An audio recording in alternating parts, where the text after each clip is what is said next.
So started the water kefir because we were getting sick, and basically had enough. For me in particular, it was gastro. So this is brought home in a variety of ways. Kids going to daycare, things like that. We've just got over it. It was just happening too often. I think it was maybe something like 7 times in 1 year. So they're finding out now that the gut is related to a lot of things, and looking after it's become paramount to me. And so far, fingers crossed this year, haven't been sick at all. I've definitely been exposed to a lot of stuff through my work, and that's cool. But with the kefir, it's comes from my spring water, which is pretty cool. We bought this place here in Crumman Valley. It was Green Mountain Spring Water Proprietary Limited, it got shut down probably 12 years prior to us buying the property here. But the existing infrastructure is here, so we've got 40,000 litres concrete tanks, and the whole place is spring fed, so our whole house and everything operates from it. And it wasn't long before I sort of put it together that maybe we should start looking into some probiotics, and I've got a bit of it here in our glass. But the story of how we got on the water kefir is pretty interesting as well, because we had to go at making milk kefir first, and it was pretty horrible. So it was gag worthy. It wasn't the sort of thing I could wake up in the morning and have.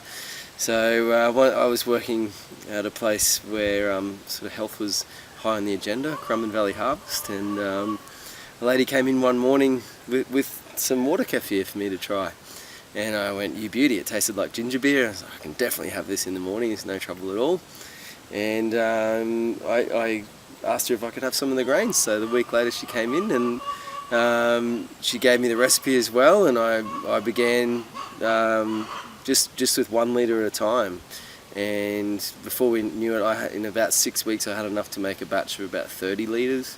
And then I just keep sort of feeding it now to my chickens, which you can probably hear in the background, and my cat and my kids. Everyone gets a bit of kefir in the family now. It's in abundance. But yeah, kefir itself is like a grain. It's sometimes called tibicose as well.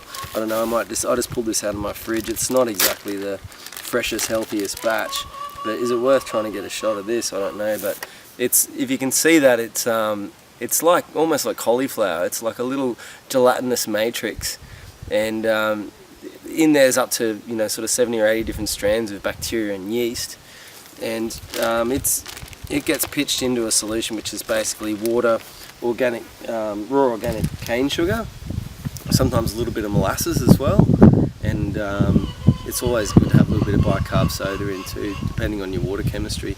Soft as I find's better, but there's differing articles about the water chemistry involved with it. However, it's a pretty quick process. I let my 30 litre batches sort of brew for around about a week in the warmer times of the year, and then about 2 weeks in the cooler times of the year. It's ambient, so I have a bit of a theory. I don't know how true it is, but my general theory is that you'll get the bacteria you need at the time of the year when it's brewed ambiently. So there's probably no real founding in that. It's just something that I tell myself. So we'll see. It remains to be proven, but I'm certainly not investing in the practice of laboratory work to find that detail out at this stage. I always try and use, so we've got my spring water. Obviously I have to source the raw organic sugar, but I try where I can to source stuff to flavour the kefir as well locally. So either here from my veggie patch, my neighbours, or just somewhere even I will go as far away as Tweed Valley, but never that far, never further than that. It's just basically as local as I can get it. And for the most part, I'm growing my own mint, I'm growing my own turmeric, I'm getting my own ginger. Sometimes I'll get that sourced outside as well. But we've got lemons growing on the property, limes. I grew chocolate mint for a little while. So there's plenty of stuff that I've used to flavour it up, and it's great. Probably my favourites are the lemon, ginger and turmeric, which is the one behind me there, and that's, I just brought here like a chunk of my turmeric that I dug out of my garden about a week ago, and that's the red turmeric, which is the stronger, better for you variety. I do grow the gold as well.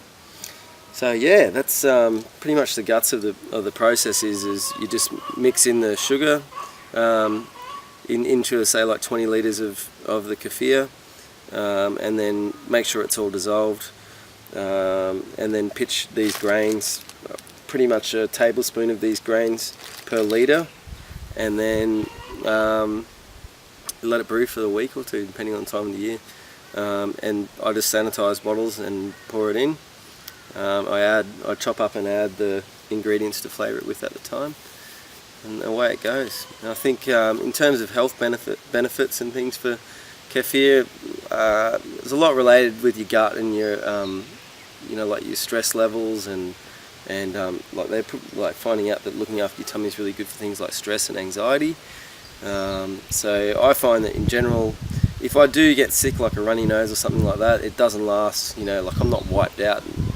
Previous to ever having kefir before, or probiotics of any description, I might get sick in like March and I'd be sick right through till September. So 6 months of being ill and just be over it, and now I might get a runny nose for a day or 2 days and then I'll be right. There's anything really extreme, but I've changed a lot of things in my diet too, so it might be part of that as well. But I certainly think there's a lot of value in unpasteurised fermented goodness, and in this case kefir. So yeah.